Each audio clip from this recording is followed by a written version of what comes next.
안녕하십니까. 오늘 그 수학에 관련된 이야기를 여기 들어오셨죠. 수학하면 머리 굉장히 아프지 않습니까? 근데 오늘 제가 드릴 말씀은 그리스 신화 속에서 찾는 수학, 뭐 이런 주제로 간단하게 소개를 시켜드리겠습니다. 왜냐하면 그리스 신화 속에 굉장히 많은 그 수학들이 숨어 있습니다. 그래서 오늘은 그냥 수에 관한 이야기, 그 이야기만 좀 한번 해드리겠습니다.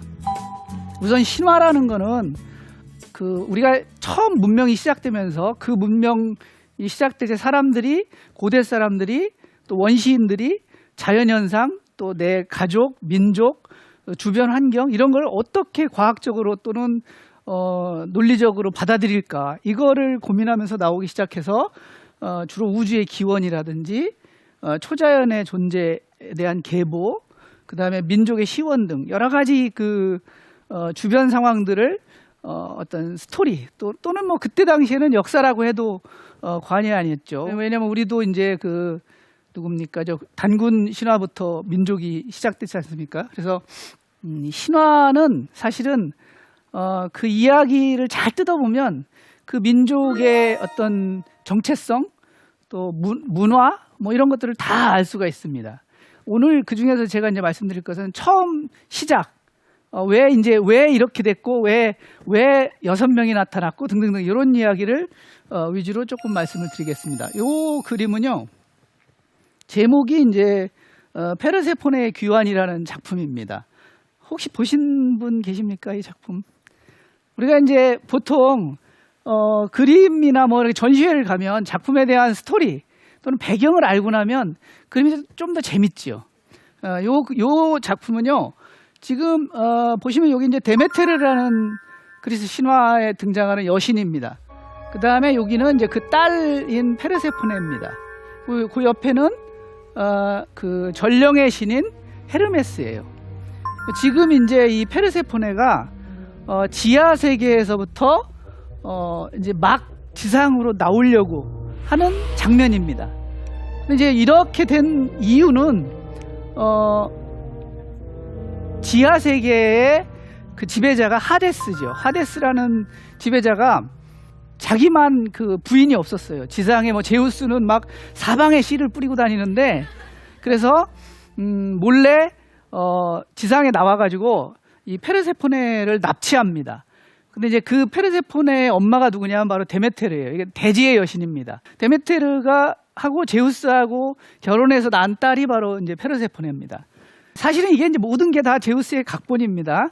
이미 페르세포네는 하데스가 준 성류알 세 알을 지하에서 이제 먹게 됩니다. 근데 지하 세계의 음식을 먹으면 지상으로 올라올 수가 없어요. 예, 그래서 특별히 부탁을 해서 이게 협상을 해서 어떻게 했느냐, 그러면 1년 중 3달만 지하에 있고 나머지는 엄마한테 있어라. 예. 그 1년 중 3달 동안 딸이 없는 동안 지상은 어떻겠습니까? 엄마의 마음은 엄청 슬프고 그러겠죠. 그래서 그 슬픔이 그대로 계절로 나타납니다. 그게 언제일까요? 네, 겨울입니다. 그래서 11월, 12월, 1월이 겨울이고, 그때가 바로 페르세포네가 지하 세계에 하데스와 같이 있을 때입니다. 지금 막 나오죠? 지금 언제일까요, 지금이? 봄, 바로 3월입니다. 이런 그림을 통해서, 또 스토리를 통해서 옛날 사람들이 이걸 어떻게 생각했는지, 시간을 어떻게 생각했는지, 계절을 어떻게 생각했는지, 이런 것들을 알 수가 있습니다. 실제로 페르세포네가 나오면 이건 씨앗이라는 또 의미가 있습니다. 페르세포네한테는요. 그래서 이 겉으로 나오면서 새 생명이 움트고 막 하겠죠. 새로운 이제 엄마도 기분이 좋아지니까 막 땅을 일구고 하겠죠. 그래서 예전의 사람들은 이 3월을 1년의 시작으로 생각했습니다. 그래서 이게 사실은 그때 당시 1월이에요. 시작입니다. 자, 이런 식으로 그리스 신화에는 많은 스토리들이 막 깔려 있죠. 그런데 우리가 이제 이건 이제 아주 간단한 그리스의 계보입니다. 제가 이거 아주 간단합니다. 왜냐하면 이거보다 훨씬 더 복잡해요. 훨씬 더 복잡하고 중간만 줄인 겁니다. 자, 우선 태초에 카오스가 있었습니다. 이제 막 혼돈이, 왜냐하면 생각해보세요. 45억 년 전에 지구가 처음 생길 때 막 화산 터지고 막 이게 뭐 하겠죠? 혼돈입니다. 그래서 카오스에서 가이아라는 여신이 스스로 태어납니다. 예, 이제 그게 사실은 지구죠. 가이아가 태어나면서 태어나자마자 우라노스하고 폰토스라는 신을 낳아요. 우라노스는 하늘이고 폰토스는 바다입니다. 그래서 사실은 지구가 탄생하고 나서 이 가이아가 하늘을 분리시키고 바다를 분리시킨 겁니다. 그래서 여기가 1세대입니다. 가이아가 우라노스와 폰토스를 탄생시킨 여기가 이제 1세대고요. 두 번째 세대가 우라노스하고 가이아가 결혼을 합니다. 자기 아들이지만 결혼을 합니다. 여러분들이 신화를 생각할 때 이런 걸 생각하세요. 신화와 종교의 아주 큰 차이가 있는데요. 똑같이 기적이 일어나고 뭐 이적을 행하고 다 하는데 틀린 게 뭐냐? 신화에는 윤리가 없습니다. 예, 그냥 그리고 또 그렇지 않으면 자손을 어떻게 번식시키겠습니까? 예, 그래서 너무 그 지금의 윤리로 신화를 보시면 안 됩니다. 가이아가 우라노스하고 결혼해서 12남매를 낳습니다. 그게 이제 티탄족입니다. 티탄족이고 우리나라 말로 하면 타이탄이죠.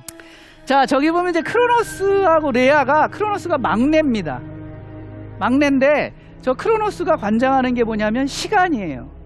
그래서 그 아버지 우라노스의 그 성기를 제거하고 쫓아낸 다음에 자기가 권력을 차지합니다. 그러면서 이제 이 신의 세계와 인간의 세계에 시간이 흐르기 시작합니다. 그 전엔 시간이 안 흘렀어요. 그래서 크로노스가 세상을 지배하면서부터 시간이 흐르기 시작했고 그 자기 누나인 레아하고 결혼을 해서 이렇게 6남매를 낳죠. 여기가 이제 신화의 중심입니다. 근데 이제 우리가 여기서 좀 살펴봐야 될 게 있습니다. 왜 처음에 가이아와 우라노스가 1대고요. 두 번째 대가 크로노스입니다. 자, 세 번째 돼서야 드디어 여러분들이 알고 우리가 잘 알고 있는 제우스, 헤라, 데메테르 등등등이 탄생해서 올림포스를 지배하게 됩니다. 왜 세 번째일까요? 더더군다나 왜 또 6명을 꼭 낳았을까요? 뭐 이런 의문이 좀 들지 않으세요? 이거를 여러분들한테 오늘 이제 왜 이 사람들이 이걸 이렇게 생각했는지 그거에 대한 이야기를 제가 이제 조금 제 나름대로 수학적인 방법으로 왜 옛날 사람들은 어떻게 해서 이런 식으로 생각을 했는지 그 이야기를 조금 해드리겠습니다. 사실 여기 보시면 거의 대부분 제우스의 자식들입니다. 거의 대부분. 사실은 맨 처음에 태어난 거는 이쪽 순서대 헤스티아, 데메테르, 헤라, 그 다음에 이제 하데스, 포세이돈 이렇게 태어났고 제우스가 6번째로 맨 마지막에 태어납니다. 근데 맨 마지막에 태어났는데 태어날 때마다 이 크로노스가 자기 자식들을 다 삼켜요. 왜냐하면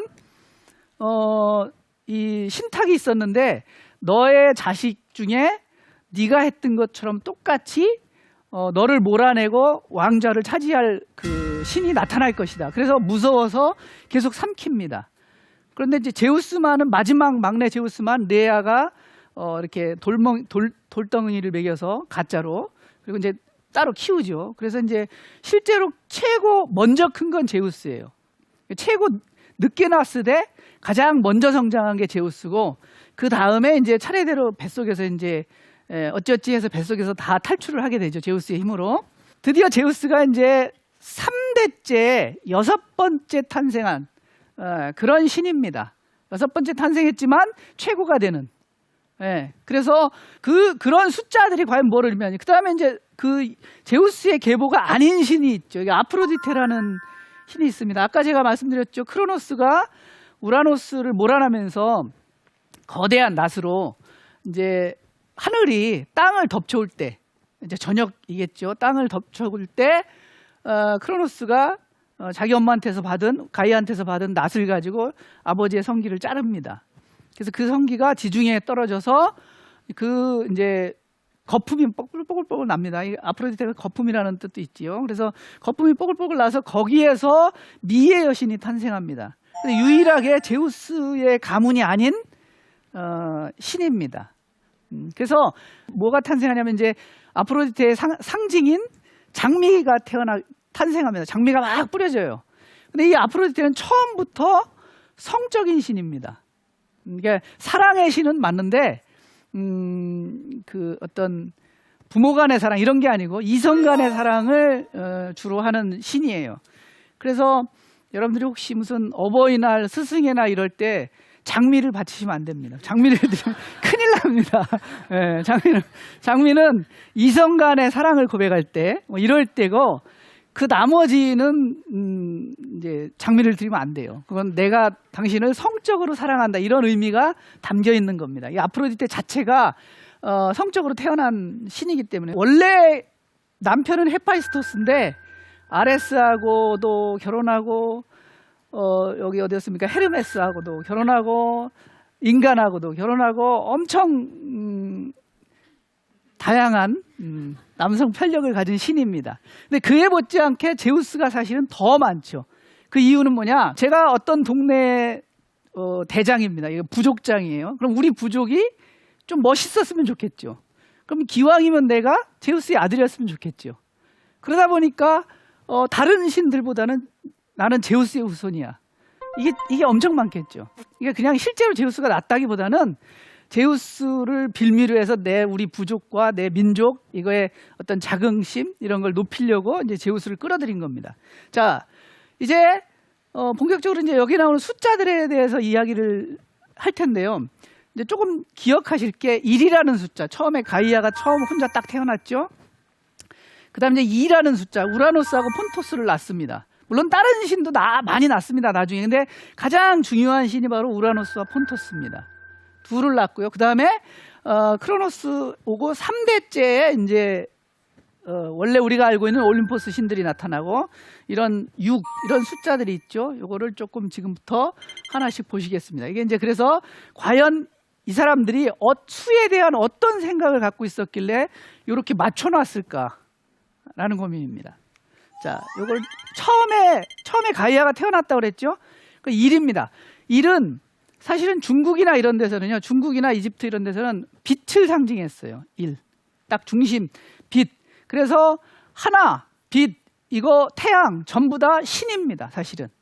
예, 그래서, 요 1이다. 그러면 이제 보통 우리는 1을 모나드라고 합니다. 여러분들 모노톤, 모노드라마, 뭐 이런 거 많이 아시죠? 그게 하나라는 뜻입니다. 하나. 예, 그래서 1은 어쨌든 혼자 존재하는 거, 스스로 존재합니다. 그래서 얘는 숫자가 아닙니다, 1은. 그러니까 옛날 사람들이 생각하기에 이 1은 지금 거대한 원이 있고 그 원의 중심이 있는데 저 원의 중심에 딱 하나 있는 거, 이거는 숫자가 아직 아닙니다. 다른 숫자를 만들어내기 위한 시작이에요. 그래서 사실은 여러분들 잘 생각해 보세요. 1은 1 더하기 1하면 2도 만들고 1 더하기 1 더하기 1하면 3도 만들고 모든 숫자를 다 만들죠. 1은 아직 숫자가 아니고 그냥 부모입니다. 부모. 예, 그리고 특히 1이 특이한 게 뭐냐? 다른 모든 수들을 나누어 떨어뜨릴 수 있어요. 2 나누기 1하면 2, 3 나누기 1하면 뭐 3. 그래서 어떤 수든지 다 떨어뜨릴 수 있는 게 1입니다. 또 특이한 거는 어떤 수도 1을 나누어 떨어뜨릴 수 없습니다. 예, 예를 들어서 1 나누기 2 하면 2분의 1 안 떨어지죠. 그죠? 예, 그래서